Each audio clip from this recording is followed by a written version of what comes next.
up, guys? Welcome back to the Money Show this week. We got a special guest on this episode because we have two guests versus one, which is a rarity here on the Money Show. We got business partners Cole and Aaron, came all the way from Oklahoma City, dodging all the tornadoes to get all the way out here. And of course, the coolest thing about these guys is they're best friends and cousins with Tiger King, which is exciting to talk about today on the show. I'm just joking. But listen, these guys started a fitness program called The Starting Line. It's to help a fitness program built around entrepreneurs like me and you to help us get back into fitness program, and they tie in personal development and life coaching inside of that.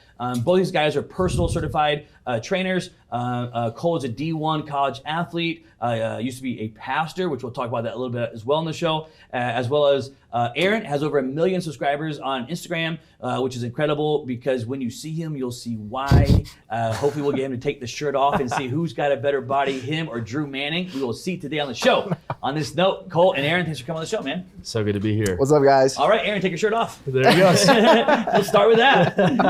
Just go to his Instagram. There's every picture. Look, guys, we got two entrepreneurs here on the show. You guys are business partners, and you got the company, The Starting Line, which I think is unique because I told you guys in the office, I think there's a massive need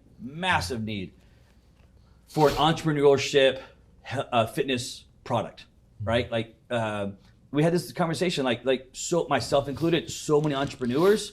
Most entrepreneurs, especially when I interview on the show, come from no money, come from really tough times, and they had this one mind focus of, I gotta go create wealth. Yeah. And on that journey, especially at the beginning, they lose sight of almost everything.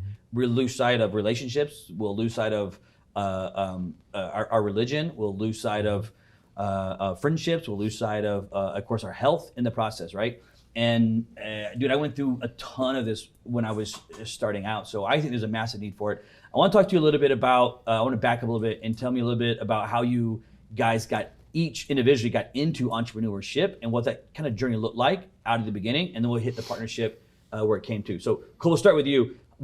How did you get into entrepreneurship? Why jump into a horrible concept sometimes called entrepreneurship? What made you get into it? Yeah, so very weird journey. Right after finishing university and I was playing college football, I went straight into full-time ministry because that was some of it was how I was raised. Sure. I felt like that was the way I could best make an impact on people, but I very quickly found that it didn't do it for me. There was parts of it did, like I love helping people, but I had a business degree and I was very driven to want to build something, and there's just no opportunity for that.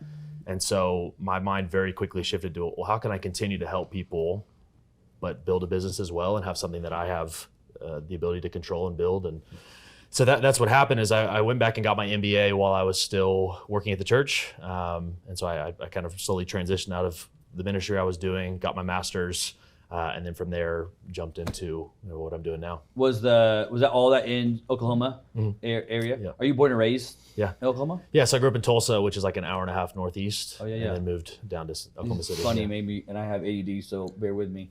It's funny when you said Tulsa, because I thought about when I must have been in junior high school. I used to buy these CDs from a guy named Roy D. Mercer. Yes. Oklahoma. Do you remember that dude? Roy D. Mercer. Surprisingly, there's a ton of artists in our area. Freaking hard on Roy D. Mercer, dude. I love it. Gosh, I'm gonna have to go download some stuff now because I would die laughing. That guy was so funny from Tulsa, Oklahoma. Living on Tulsa time. Yeah, dude, that guy was great. So in college, you play football. What position you play? Receiver.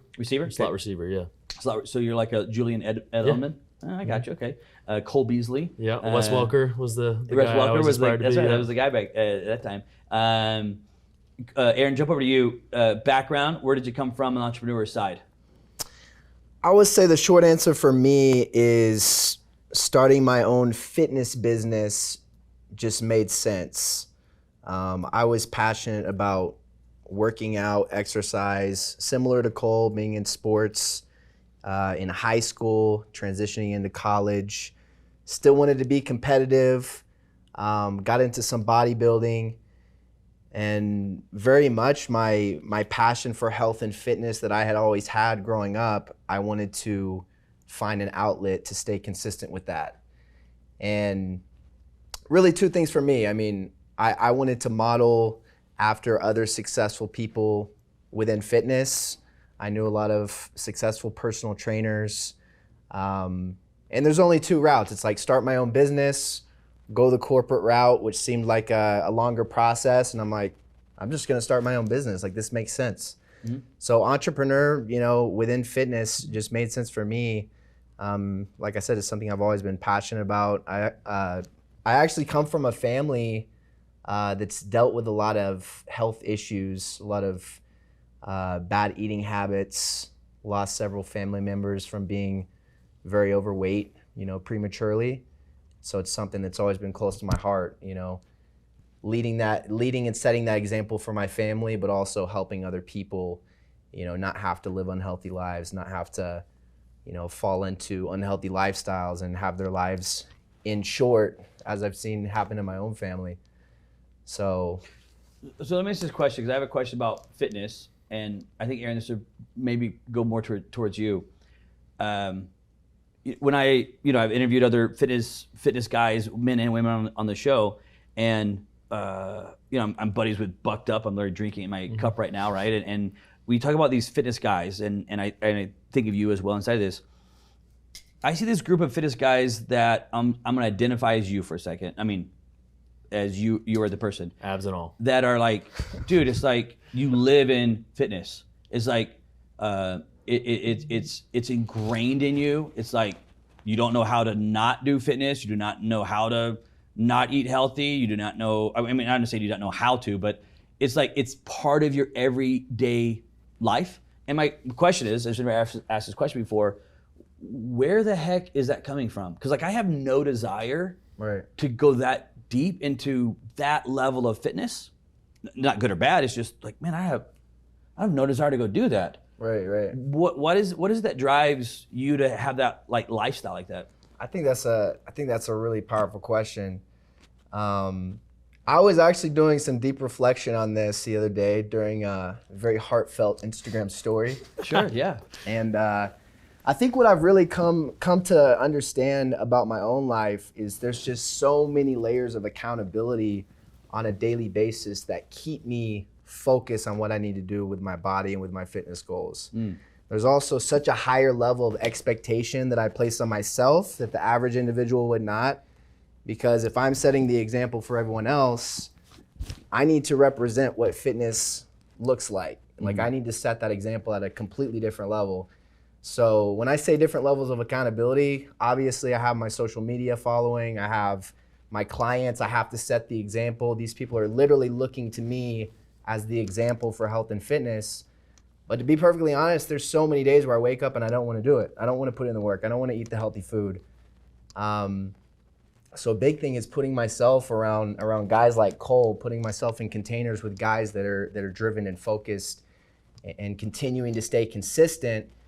And that continues to keep me focused and aligned with what I know I need to do. It's just accountability. Who am I surrounding myself with? Because there's going to be days where I fall off track. That's going to turn into a week. Sometimes that turns into a month, even as the fitness coach.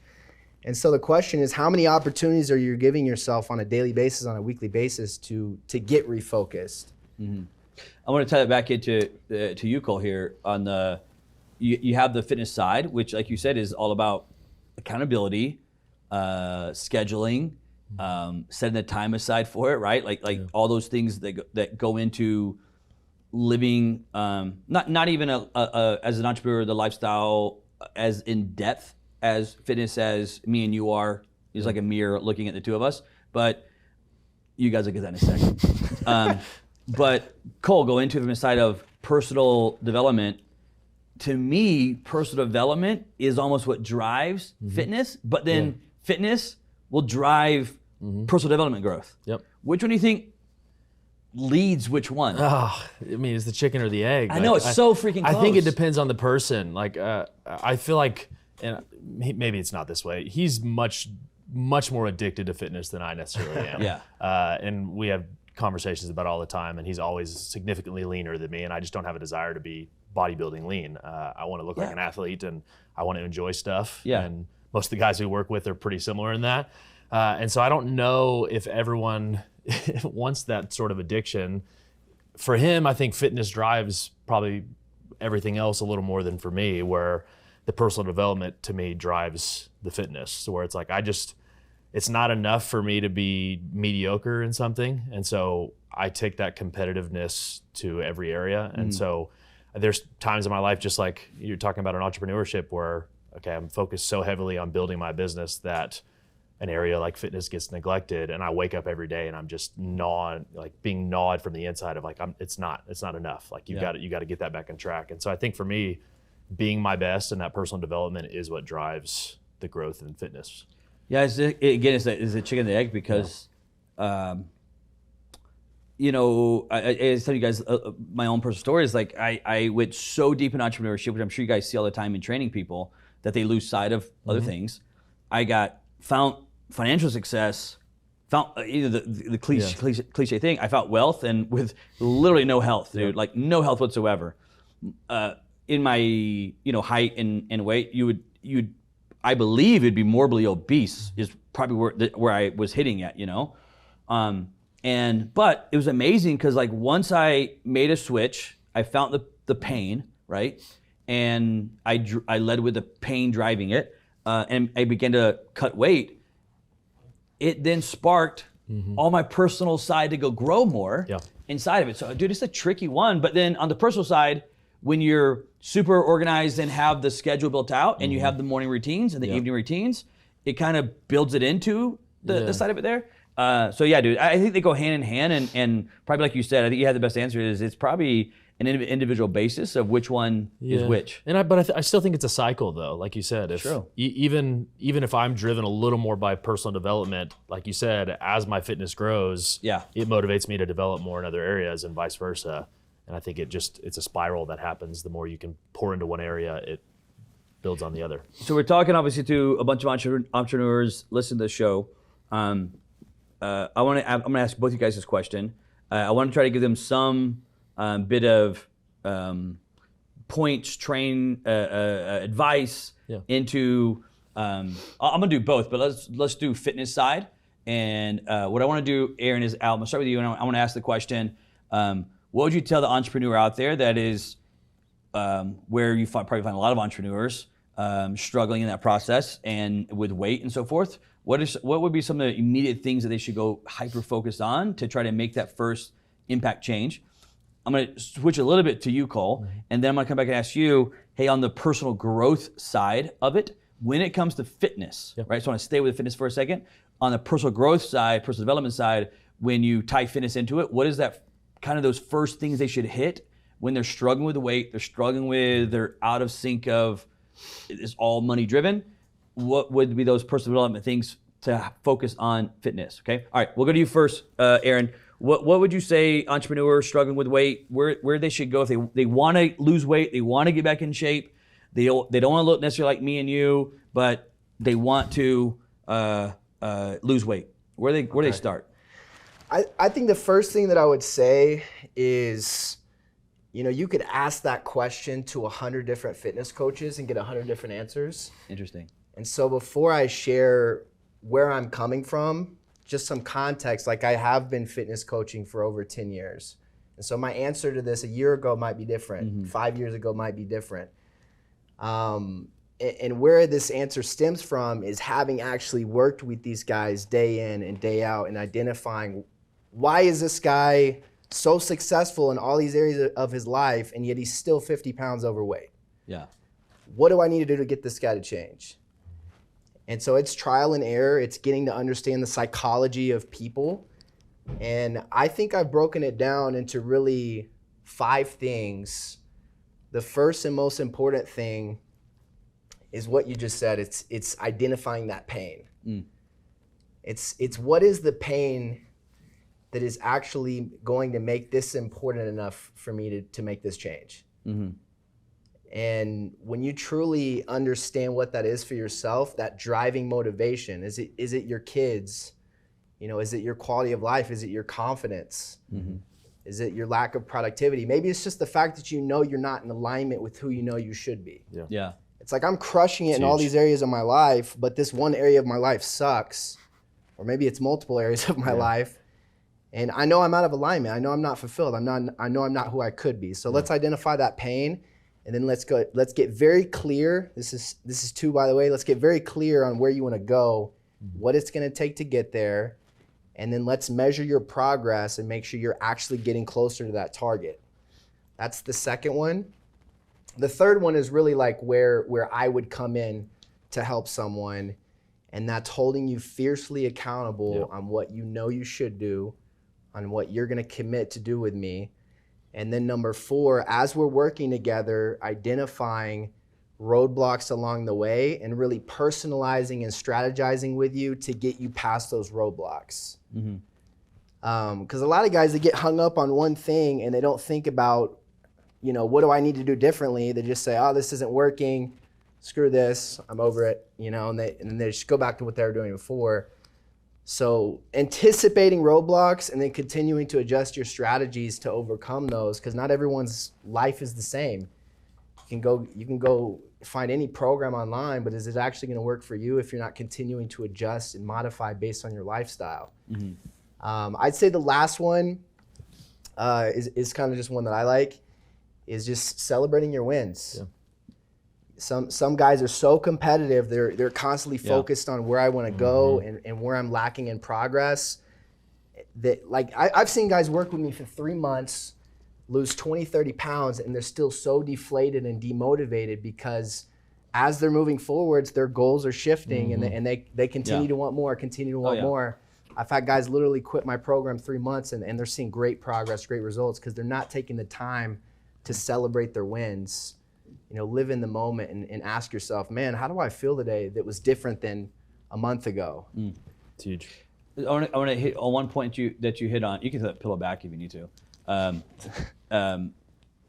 point that you mentioned a while ago was, I think it was point number, one was the pain, 2, it was 3. It was about the accountability side of it that you talk a lot about.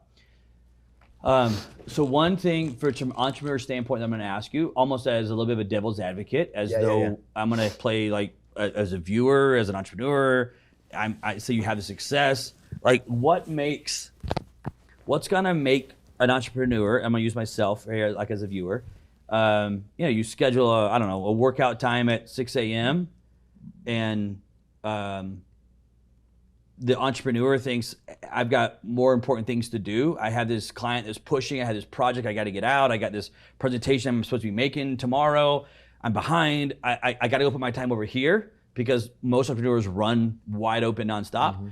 What makes the entrepreneur commit and go to that 6 a.m.? I mean, you're holding me accountable saying you got to be here, you got to be here, you got to be here. And then it's like, hey, bro, I came up. I'm not going to make there. Right. What makes an entrepreneur different from, say, a regular person? Because entrepreneurs are a different breed, right? They in personal coaching, Cole, that like their DNA, they're wired differently, they think differently. It's totally different. They're a lot of them are solopreneurs where it's them running it. What do you think makes the entrepreneur get and show up with you? Let me give a quick answer, and then I feel like Cole can speak into this as well. But man, 2 big ones that I like to focus on is, one, rather than placing yourself in a position where you're saying yes or no, it's more about how much am I willing to give today? Because your body is an area of your life that needs to be a non-negotiable every single day. Okay. So if you're committed to work out at 6 and a meeting comes up, when else can you work out?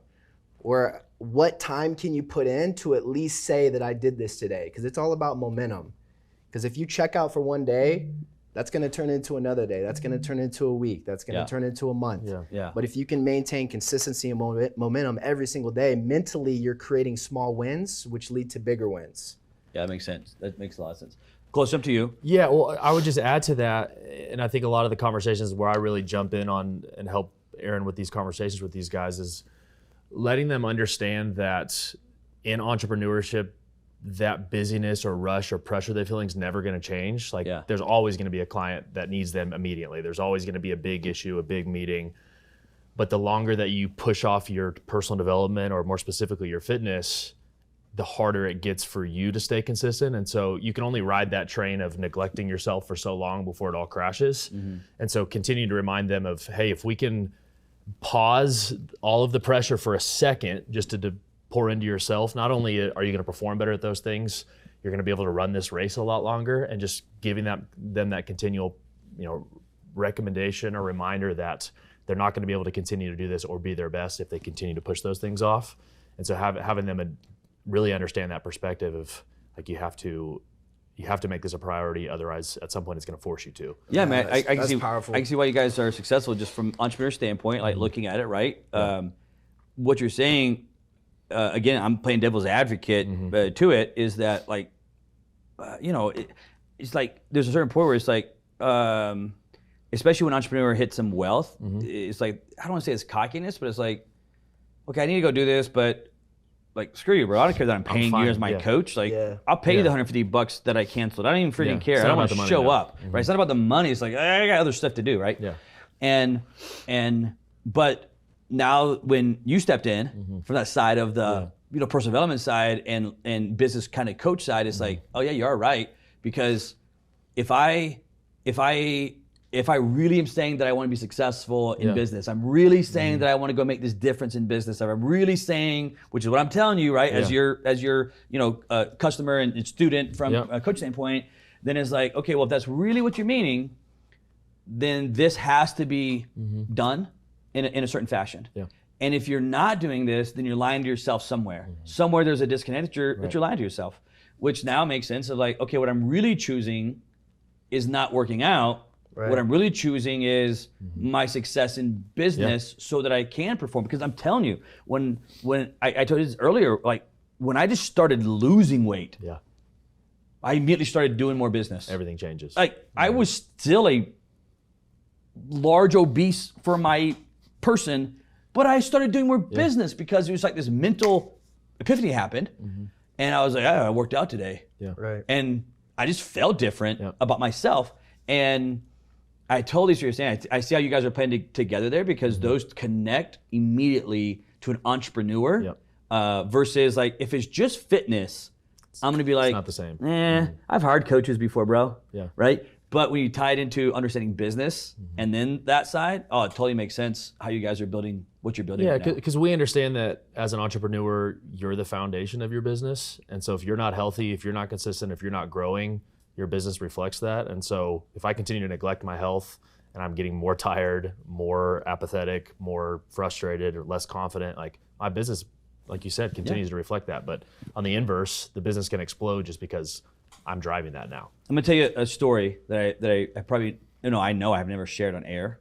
Probably only a handful of my friends know this.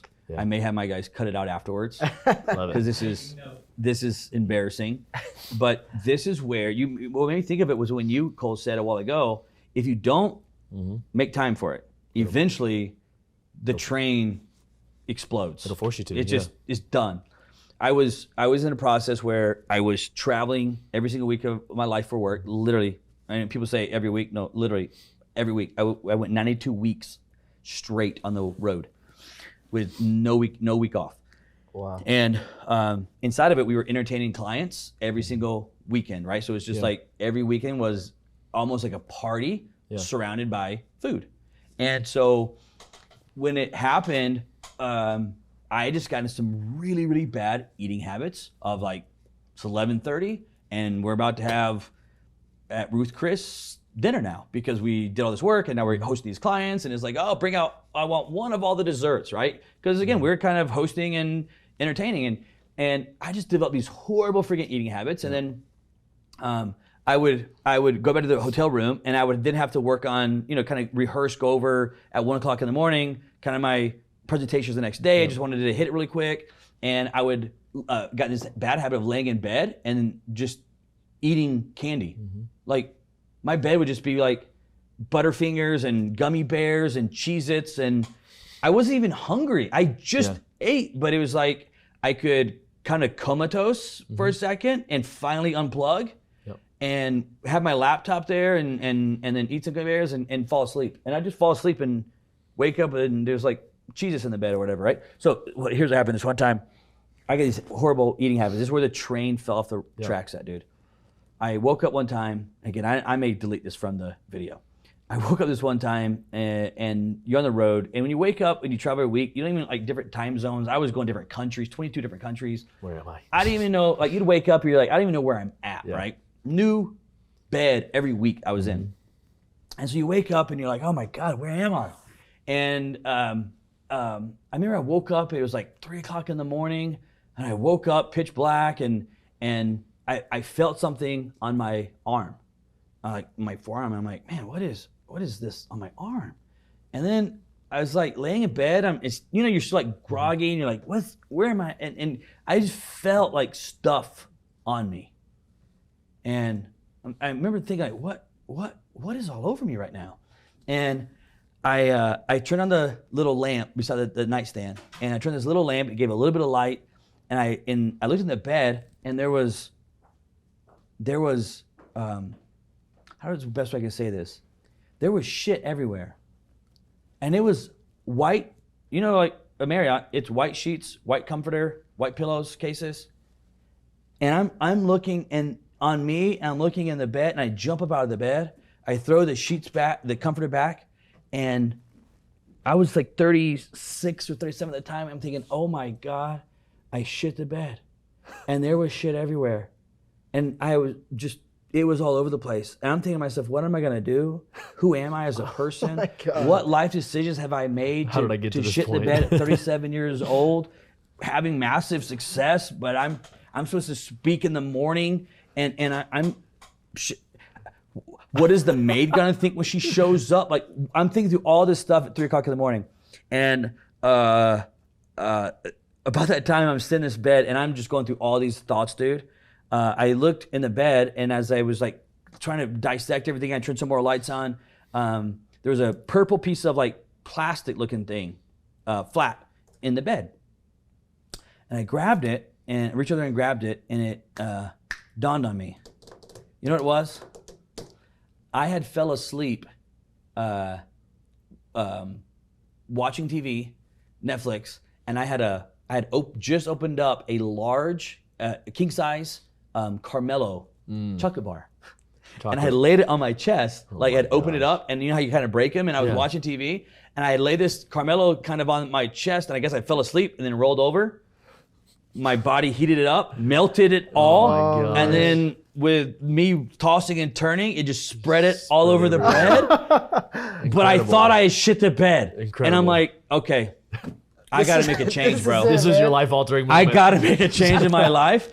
Thank God I didn't shit the bed, but this is where I'm headed because my brain immediately thought that's what happened because I was obese, bad eating habits. I'm thinking this is it. My body gave up and said, "We're done. My body gave We're up on done me." with your eating habits. We're done with your gummy bears at 2 o'clock in the morning." And thank God I didn't shit the bed, but that was that train. Which you said the train goes off the incredible. rail, Yeah. Dude. My train went off the rail. It'll force you to. Wow. Thank God it was fake. But that's what made me say, okay, that's it, dude. We gotta change. You can't do this at 37 anymore. And that's what made me. And then I went and did the pain. I was like, okay, you know, I know the process, but it's like you almost ignore it. Yeah. And you sit down, and I went through the pain of what it was costing me and so forth, and that's what drove me to go do it. But I love the tie-in of and there's so much truth in what you guys are saying of like, I just had never put the two together in depth that you guys have. But it's like, dude, I can totally see it now. It's like. And I don't think I don't know if anybody's out there that's doing this. I'm trying to think. I mean, I interview a ton of coaches and fitness people, but I don't know if I've ever interviewed the combination of like life business coach, fitness coach with the same motives combined. Yeah, no, it just allows us to understand the guys and girls that we're working with at a different level. Yeah, I totally see it. Yeah, we man. can help you get in shape, but it's not going to be enough for you to download a program off the internet because that's not designed for you. You have different struggles, different habits, different motivations. Not everybody else is up at 5 a.m. and goes to bed at 2 a.m. because they're working on a project. Like, Right. How do you function when you're traveling 92 weeks in a row? Yeah. Like, you can still get in shape. Your struggle is just different. You have to have a different process for that. What do you guys think about like you see these different programs come out, and I'm thinking about one we talked about earlier, like a 75 hard, right? That comes out from a fitness standpoint, from a life business coaching standpoint. Yeah. When you guys see something like that come out, what's your kind of thought behind it? Is it obviously it's not bad, Right. but is it really accomplishing the thing, or is it a bump that then changes? How do you guys see that?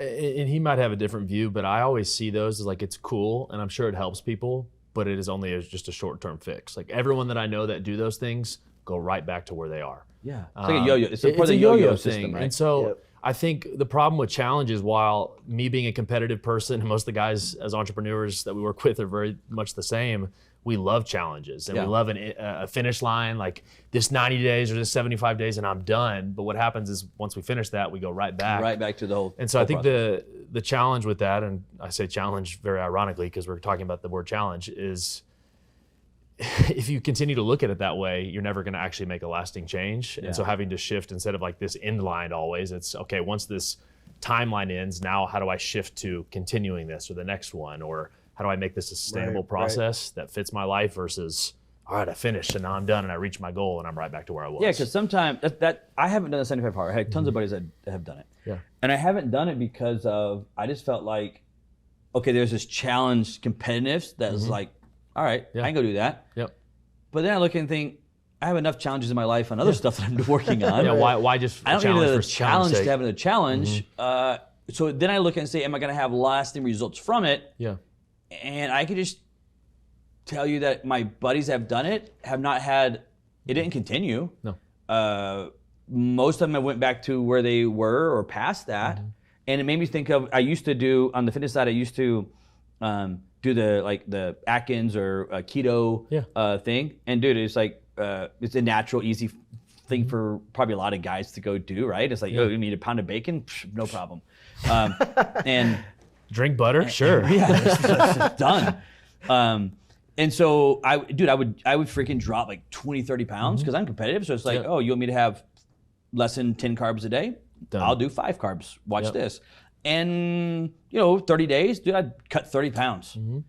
And then it would just like plateau and I never hired a coach of keto coach. It's like, okay, now you gotta tweak and change it. And eventually it just got to the point I'm like, okay, I'm eating a bag of beef jerky for lunch and I'm not losing any more weight anymore. Then you get frustrated, you quit at it. It's like, okay, I'm done. And then poof, right back to, I'm gonna go have a donut, a Krispy Kreme donut right now because you have nothing like soft and keto. Yep. And I kind of view it the same way as like 75 hard. I mean, again, I know there's things that are positive that come from it, but I don't know if it's fixing what you guys are fixing. No. Right. I think you guys are addressing more of the core issues that are inside of it. What's your take on? And I'm not picking on 75 hard. There's Yeah, 'cause yeah. it's them out. It's- Them out. I mean, when I think about 75 hard and different challenges, I almost view that as like training wheels. Uh-huh. It's like some people need that. They need that initial period of time that they're kickstart. committed to kickstart the results. But it's like if you see somebody that's done 75 rounds of 75 hard, like Yeah. obviously something's wrong. It's like there has to be this shift from needing this temporary challenge to having, a level of self-accountability and sustainability where you can continue to do this long term. And a lot of people just haven't had somebody show them what that looks like. Yeah. Because let's just continue to use 75 hard for an example. Like it's pretty intense. Like a lot of guys aren't going to continue to commit to that as a lifestyle. Right. Yeah, two So- workouts a day and no Right. cheat meal. Like no one's sustaining That's that. it's unsustainable. No. It's So once you get to the end date, it's like, what are guys doing? Are they sitting down and figuring out, okay, this is what I need to do to sustain progress? No, most guys are like, the game is over. Celebrate. it's over. Let's The go game's over. It's celebrate. fourth quarter. The game's I over. won. Yeah. Celebrate. And Exactly. and then it's, of course, nobody plans to go back to square one, Right. But that's how it happens. but that's what happens. Let me ask you this on and I want the perspective from the mental, business, structured side, and again the health side. Let's tie food back into the entrepreneurial lifestyle, fitness side of it. Obviously, food is a huge battle inside It's of most of the battle. yeah, is actually food and calorie intake and carbs and so forth, whatever you want to count. And for me, go back to like the keto Atkins thing. Again, I know people that stay on keto and are on keto, and Drew Manning was on the show and he lives on keto and so forth. But for me, it was just it goes back to it was an unsustainable life. And I'm not saying other people couldn't do it. It was just like on a personal level, when I stopped and thought about it, I was like, dude, I don't want to live this. if this is what it takes to live a more fit, healthier life, I don't want it, man. Yeah. And I eventually shifted over to intermittent fasting. Yeah. And it's one of those things that for my body, for my lifestyle, for my schedule, it worked. It fits. And I'm not saying that's for everybody by no stretch, right? But for me, it was a thing that worked, and I felt like I can do this. Like, and I've done it and continue to do it. And at this point, it's not even like a thing that I really focus on anymore. But tie food into it now. Where does diet and nutrition come into the fitness side of it? Because a lot of guys, I think, entrepreneurs tie food into, this is my battle, I tied it mentally, emotionally into comfort food. When I lost something, when I failed in business, when I had a bad day in business, dude, I could go eat a plate of freaking biscuits and gravy from Cracker Barrel until I exploded, right? Or if I had a great win, it was like, let's go celebrate. Let's Ruth Chris, go to Ruth Chris and order everything, right? And it was like, I was like double-edged sword. Yeah. A loss was food because it made me feel good. As a kid, it's like that you know, and then win, it was food. Where does I'm gonna start with you, Cole. Where does the psychological standpoint of food tie into the entrepreneur business, and kind of how do they overcome and look at that? Yeah, well, and it's tough because when it comes to your fitness, it's at least 80% of the battle. It's food.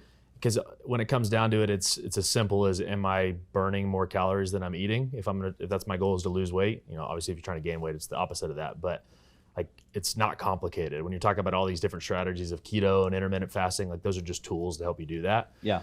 And so when it comes to an entrepreneur, which is a totally different type of person when it comes to food too, is because they always have those opportunities for celebration.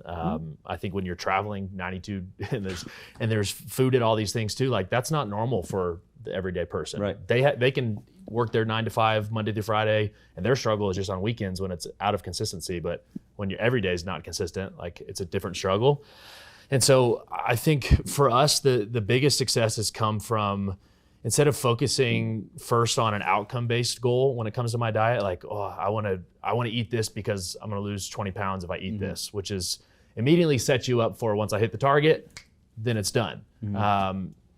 Shifting to an identity-based goal of like, I'm the person that does this. I'm the person that eats healthy. I'm the person that eats this type of thing because I want more for my life, or I want more for this area, and whatever their motivation structure or their pain is.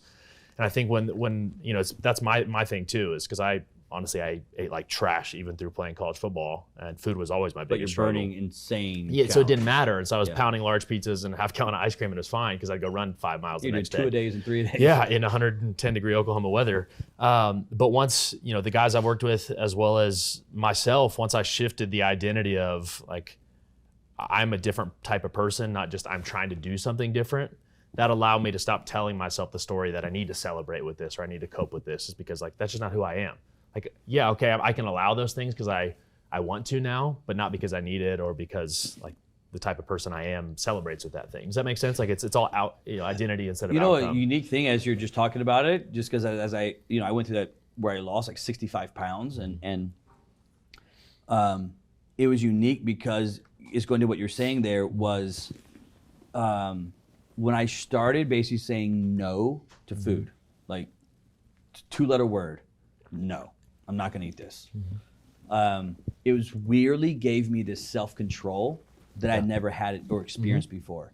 Even though I was successful in certain areas over here, kind of go back to what you were saying, Aaron, when I wasn't successful over here and like my alignment, I knew internally was off. Yeah. But I just like, okay, but look how good I'm doing over here. But internally you knew it was off. And when I would like on purposely say, I'm not gonna eat that. I'm hungry right now. Yeah. But I'm not gonna eat that right now. It's empowering. And it's almost like it was like, F you. Yeah. I'm not gonna eat that shit. Not that it was even a bad thing or a good thing. It was irrelevant. Yeah. It was just like I took control back of my life. That's great. And it was so I didn't what I was doing, I didn't know that was gonna happen. But again, it's like all of a sudden it was like, wait, I am in charge. Yeah. I am in control. This is my life, my future. And by me saying no, it was weirdly gave me so much power. That's great. Back in my life.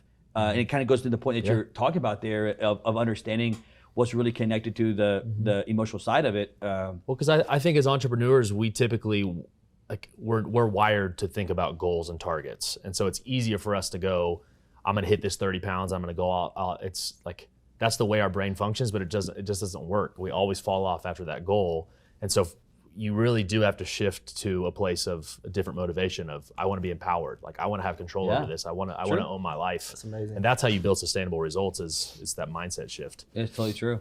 Go to the food side on your side. Yeah. Is there? I have an opinion on this. I want to get your advice on it from being an expert. Is there one nutritional way of life, dieting that is kind of universal that works for everybody, or is it more of a what works better for that person in their life? How do you see the nutritional side? I would say the most practical way to answer that is there's so many different ways, like Cole said, to get from point A to point B. Like generally speaking, as long as you're in a calorie deficit, majority of people are going to start seeing progress over time. One thing that I've seen consistent over the last 10 years of doing what I do is if there's any element of that nutrition strategy that is restrictive. Okay. It makes you feel uncomfortable. It puts you in a place of, I probably can't do this every day for the rest of my life. You have to balance out that restriction with accountability. Mm-hmm. So there's a lot of clients that work with us that we make them feel restricted in certain ways, but it's okay because we're holding them accountable. Mm-hmm. With the understanding that if you go outside of this accountability, there needs to be a transition into something more sustainable for you. Yeah. So going back to what you said, it's like if somebody's going to do a keto diet, it's like, okay, like, are you going to do that by yourself? If you're miserable every day, how long can you sustain this? Yeah. And then if you have a coach that's holding you accountable, once that coach is no longer working with you, you need to have the conversation of, okay, what do I need to do by myself? So sustainability is key, is what I'm getting at. Yeah. No, it has to be, because again, it's what creates the yo-yos of dieting lifestyles that for an entrepreneur I think are super common, because Cole, what you're saying is so accurate. We're so driven. Most entrepreneurs are so alpha, set a goal, I'll tear down a wall to get to that goal. I got to the goal, game's over, I'll go do something else now. Yeah. And I would do those, go back to that keto, 10 carbs, no problem. I'll do 5. But it wasn't a sustainable lifestyle. There's no way I could keep this up forever. And I just found something that worked, that fits me, and it gives me the power, because it's just funny, but we order lunch every day here at the office, and we walked over here, there was lunch delivered for everybody. I smelt it. And my weird empowerment is I refuse to eat it. I refuse to eat it. It's free. It's really good. I love what they have today. But it's this thing internally that's like, I won't go do it, because it gives me like this burst in the middle of my workday that says I'm in control of what I do, how I do, when I do, and where I do.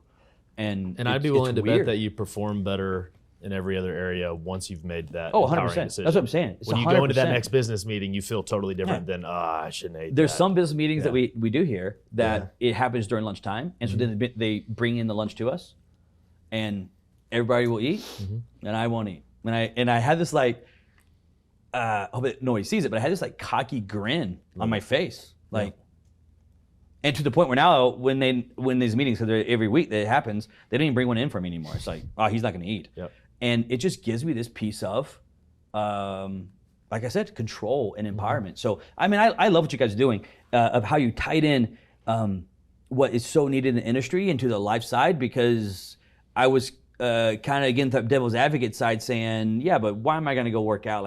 I'll pay the $150 with $300. I don't give a shit. I got stuff to go do. But when you tie it back into, yeah, but what did you say over here was important, was this, and if you want that, then you gotta give me something over here. Yeah. And I like what you're saying, because on Aaron's side, because it's not like you're asking me to go work out 7 days a week and do 2 a days to go do this. Right. And I think a big takeaway, Aaron, is what you said a while ago, is like, okay, if you're gonna move that 6 p.m. workout, give me something. Go give me something that can make progress, where we don't jump off the wagon. Right. Give me give me something. Give me 25 push-ups before you go to bed. Give me something so that at least the ball is moving and you're still in control of the environment. Yeah, most of us have that all in or all out mentality of like, if I neglect this one, well, it just ends up being. Screw it. And so we constantly preach progress over perfection. Like, you just got to continue. It's not going to be perfect. You'll mess up here and there, but don't let one day become two, become a month. Like, awesome. You got to just continue to progress and move forward. If they want to learn more about you guys on the product of understanding entrepreneurship and dieting and then tying in the real life coaching side of it, which ties into the weight side, where's the best place to go? Yeah, first is social media. Both of our handles. Mine is my first, middle, and last name at Cole David Taylor. His is Aaron_Nimmo, and then our website as well as thestartingline.fit.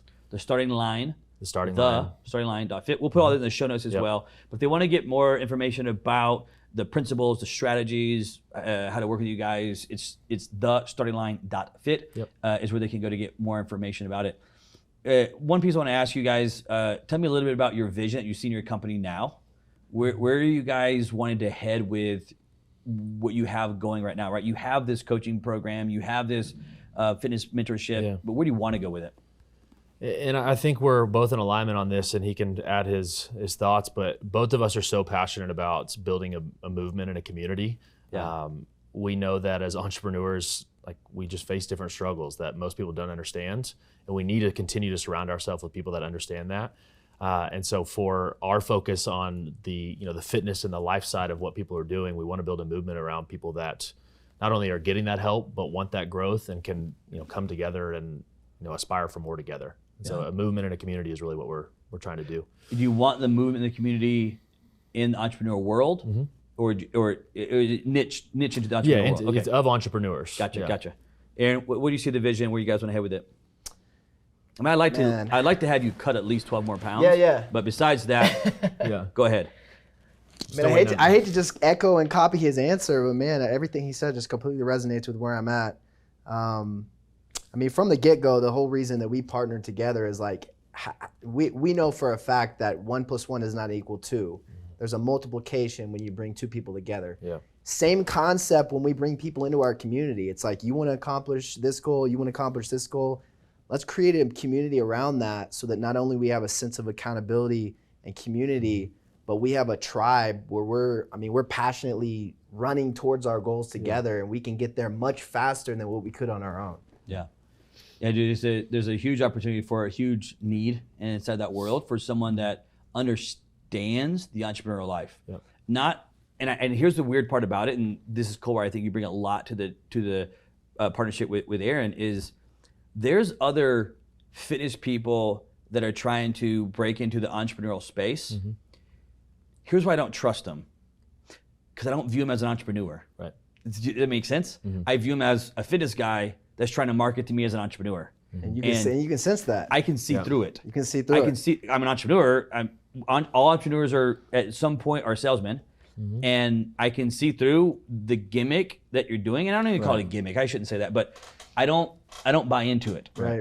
And it would probably work. I'm not saying it wouldn't, but just understand from an entrepreneur's standpoint is like, that's not what I'm looking for. And with the partnership you guys have, it's like it relates more because you have the entrepreneur, like I can understand, there's an entrepreneur understanding of what an entrepreneur goes through. Right. So you're gonna understand my schedule, and you're gonna understand, you literally have done it, so you understand it. Yeah. Now you can help me go through the process with tying all the fitness side into it, you know what I mean? Right. It's very unique, and that's not a dig by no means, I'll make sure I'm clear on this, it's not a dig by no means of fitness people or yourself, Aaron, when it's like, because you started a business, you started the fitness side of it, but for some reason it's like, as an entrepreneur, I just like, no, you don't understand my schedule. Although you probably work more freaking hours than I did, coach more, train more. It's like something about it's like, oh, you're a meathead. You don't understand what it is to be an entrepreneur, and obviously built your freaking business. But there's this like weird block. Yeah. I think in a lot of entrepreneurs' heads. Yeah. That's like, yeah, but you put all your focus on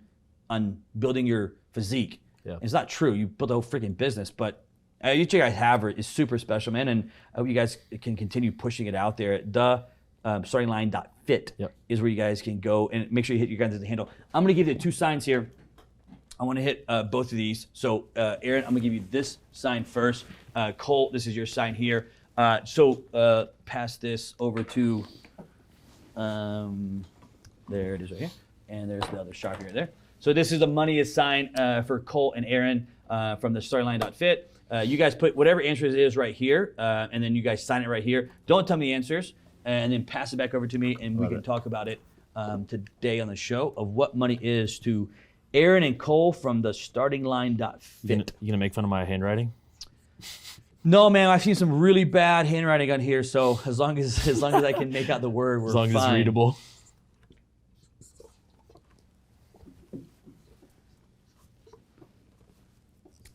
My family gives me a hard time every time I write a birthday Oh, card. yeah? Like, I can't even read this. Can you read this to me? All right, Cole, give me yours first, and go ahead and slide yours over, and I'll take both now, I guess. All right, I'm gonna start with Cole, right here. Oh my God, you guys used my two favorite words. Oh man, we can You're talk welcome. forever about this. Do you guys know these are my two words? No way. idea. Yeah, and they're in order, because I didn't know which one's gonna go first. I didn't know your answers, but Yeah. they're in order. Here we go. Cole says, money is impact. Money is impact. Okay, literally, it's one of, I have three words that I kind of live by, and impact is one of them. So you go first. Money is impact? What does that mean to you? Yeah, so I think in two directions, money is impact. One, it's an indication of having made impact, but two, it's a potential to make more. I've never met someone in my life or heard of someone that is making impact at a huge level that doesn't have a way, money hasn't found their way into their hands. And so, a lot of the conversations I have, especially with business owners that want to grow their business, is how can you make an impact at a greater level than the income's going to follow? And so for me, if I can help enough people, money finds its way to me. But in the same token, if I have money to use, now I have the world of opportunities to make impact at a different level. Like it's something that anytime I see a need, I can fill it. If someone needs money, great. If someone needs my time, I have the freedom to be able to use that. So not only does it show that I've made impact because money's found its way to me, it's also an opportunity for me to continue to make impact at a different level. Yeah, I absolutely freaking love it, and I love it that we're gonna do them in order. Impact to me is one of the most important words in life and in business, and your first part of it is dead on accurate. It's like you cannot. I say this almost every show. You cannot chase money. Money is a mirage. Is non-existent. And if you will go make impact, right? And so I define impact as narrow but deep. Okay. So in the worlds of business relationships, my hyper focus is to create impact in business relationships that I have. And what I mean by that, because the second word's going to go into it a little bit more, but impact is I dive deep with relationships. I will give you on a personal side relationship like this morning. You guys come to a show, and I spent the first 2 hours, whatever it is, trying to create impact for you guys. Like whether you take it or not, it's irrelevant to me. Whether you do it or not, that's your guys's. But all I was trying to do was take whatever I know, whatever contacts I know, and create impact in that moment, in that relationship, because impact is what I want, and I want to go super deep. And it's narrow, and what I mean by narrow is you can't do it to masses. To create true impact, it's more one-on-one type of relationship that you're trying to build with people. And if you do want money, there's one really easy way to go do it. Go create impact in people's lives, because every time I create impact, somehow, some way, opportunity shows back up from those things that I spent that time on.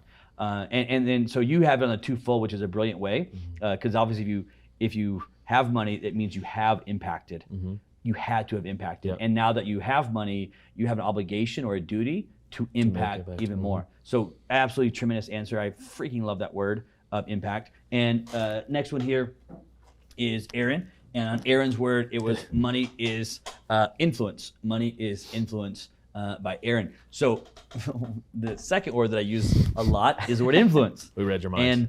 And funny enough, this is unique because I don't know how many shows I've done. You guys have seen the walls of signs. That's not even all of them. But no one has ever really asked my word of what money is. And if I answer the question, money is, it's influence. Wow. That's my answer. And Okay. I have heard every word out there, and there's a lot of really win. cool words, and I like a lot of the words out there. I'm like, oh man, it's deep. But for me, my actual answer to money is, my actual personal answer is influence. I've never given it, and I have a sign up, but that's my actual answer. So I'm gonna go through influence with you first, of what it means to you, and then I'll go through it. Man, I feel like my answer actually changed after hearing your definition of impact. No, you'll see why. No, I mean, first off, I really like your definition of impact. I mean, more of a one-on-one, like deep impact Narrow that you're and making. Yeah, narrow. And so what resonates with me with influence is just like, how many people can I impact over the course of my life? It's like, how many people can I reach? And not just me, but Sure. the business, the movement that we're creating. And obviously, the more money we have, the more the influence can spread. But also, when I think about influence, it's almost like the money that I've acquired in my personal life, that I've continued to invest into myself, has allowed me to be in situations like this, like the people that we're going to influence. Like I wouldn't have been able to meet you if I hadn't have invested and placed myself in a specific business mastermind group. It was like putting myself in that container led us to this. And it's like money leads to influence at scale, influence in these containers. Yeah, that's kind of where that resonates with me. Yeah, I know, dude. You're dead on accurate. If I say that impact is narrow and deep, I think that influence is the opposite. It's wide, but shallow. And in a world filled of social media fakeness, where everybody's trying to be an influencer, influence to me is one of the most powerful words that exist on the planet. If you understand influence and you understand how to influence, you can influence people and lead them into greatness and create massive change. But if you also understand influence, there's been leaders who have influenced people into some of the worst possible scenarios of all time. And a lot of people, a lot of business owners, rightfully so, want massive influence. I'm one of them. I want to create influence when I leave. I'm not trying to create a business. I've created money. I'm not trying to create more money. I'm trying to create influence for good on entrepreneur world, on business. And to me, to do that, the reason those are my two favorite words is, I think the way that you create influence is you first create impact. And if you invest in the deepness of relationships and impact people, those people that you have impacted will be the ones that help create the influence, which is the wide volume of massive reach to make a difference. The way you make a difference is by creating impact. Impact leads into influence. So those are my two favorite freaking words that are out there. The other word that I'll give you that I think is in front of that one is where I use the word inspire. So it's inspire, impact, and influence. And inspire is more about, for me to impact something, I have to be super, super passionate and love what I do. It has to inspire. Whatever I'm doing in life has to inspire me. If it doesn't inspire me, I have no desire to go down that road. So for me, it's like, find what inspires you and drives you and wakes you up and gets you excited. And when you do what inspires you, take that to create impact. And if you create impact, you'll create influence. So if I had one more of your partners on the show and they gave inspire, man, we'd have been, the whole trinity would have been laid out here today for us. But dude, that's crazy. You guys hit my two freaking words together. They're impact and influence. Super, super cool, man. You guys are great guys, and you're doing something that is very unique that I hope people follow you guys into, and I hope you guys can expand it out, because the opportunity, the need is there, especially in the entrepreneur world. If you guys can push that out to the entrepreneurs that are out there, and I'm speaking literally from personal experience through the process. Well, I think that's the stage we're in, is we've been making impact at a very deep level, and we're ready to shift to more influence and to go the influence route, right? And the way you do it is impact, right? Which is what you guys are doing. And as long as what you're doing inspires you, just it's what drives you and keeps you up, and you think about all the different categories and things and how to tweak it, make it better. You'll live a super happy life. So love having you guys on the show, man. Look forward to working with you guys in the future. Look forward to hopefully arm wrestling Aaron a little bit later tonight. And we got to take Aaron get his shirt off at the end of the show. Now's here. the time. And now's your one moment, Aaron. Dude, all the girls are watching It's out either there. now or later, bro. It's actually him. He's actually the no. one. We rehearsed this earlier. Oh, really? Yeah, we were gonna have him do it. Oh yeah, you got to make me unbutton my shirt. That's a hard pass. So whatever it takes, a little Magic Mike action. Let's do this, boys. Bruce, give me some music, man. I'm Seriously, joking. honored to be here. It's such a good time. Happy, man. Glad you guys came, and you guys came from a great reference as well. Hunter Ballou. Oh, Ballou. Ballou. Yeah, I love Hunter, man. So you guys watching the show, I'm glad you guys watched the Money Is Show with Cole and Aaron from thestartingline.fit. We'll see you next week on the Money Is Show.